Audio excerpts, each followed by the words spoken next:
ఇవాళ మన play ground మరియు అంగన్వాడీ బస్తీకి ప్లస్ ప్రభుత్వ బస్తీ దవాఖానాకి గత 6 నెలలుగా మోటార్ చెడిపోయింది.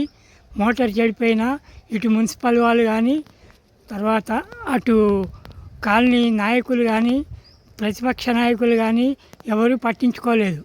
దీని మూలంగా మేము ముప్పు శ్రీనివాసరెడ్డి మండల్ ప్రెసిడెంట్, అధ్యక్షుడు ప్లస్ కాంగ్రెస్ సీనియర్ నాయకుడిని సంప్రదించగా ఆయన ఈ మోటార్కి తన సొంత ఖర్చులతో డొనేషన్ చేసినారు. ఇది కాంగ్రెస్ పాలన యొక్క నిదర్శనము. కాంగ్రెస్ పాలనలో ఏ ఒక్క అభివృద్ధి పనులు జరిగినా ముప్పు శ్రీనివాసరెడ్డి ద్వారానే జరుగుతాయి. అలాగే మా కాలనీ సంక్షేమానికి కూడా శ్రీనివాసరెడ్డి గారు చాలా తోడ్పాటు చేస్తున్నారు. ఈ యొక్క దానికి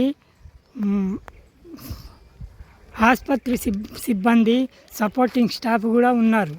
ఈ యొక్క కార్యక్రమము ముప్పు శ్రీనివాసరెడ్డి గారు తన సొంత డబ్బులతో ఖర్చులతో ఇవ్వడం వలన ఇది జయప్రదమైంది. ఇట్లు బాబురావు, న్యూస్ రిపోర్టర్. కానీ కాలనీ వాసులు, కాలనీ ప్రెసిడెంట్లు కానీ, జనరల్ సెక్రటరీ కానీ ఎవరు దీనికి సహకరించలేదు. ఏమైనా అంటే మున్సిపల్ ఆఫీస్ వాళ్ళని అడగండి అన్నారు. అటు మున్సిపల్ కమిషనరు విజిట్ చేసినా దీని యొక్క విముక్తి కాలేదు.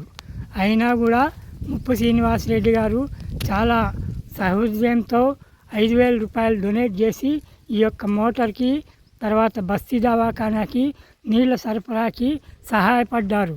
కాబట్టి ముప్పు శ్రీనివాసరెడ్డి గారికి మా కాలనీ తరపున మరియు హాస్పిటల్ బస్తీ దవాఖానా తరపున మరియు అంగన్వాడీ సిబ్బంది తరపున ధన్యవాదాలు తెలుపుతున్నాము. ఇట్లు బాబురావు, రిపోర్టర్, హెచ్ఎం న్యూస్.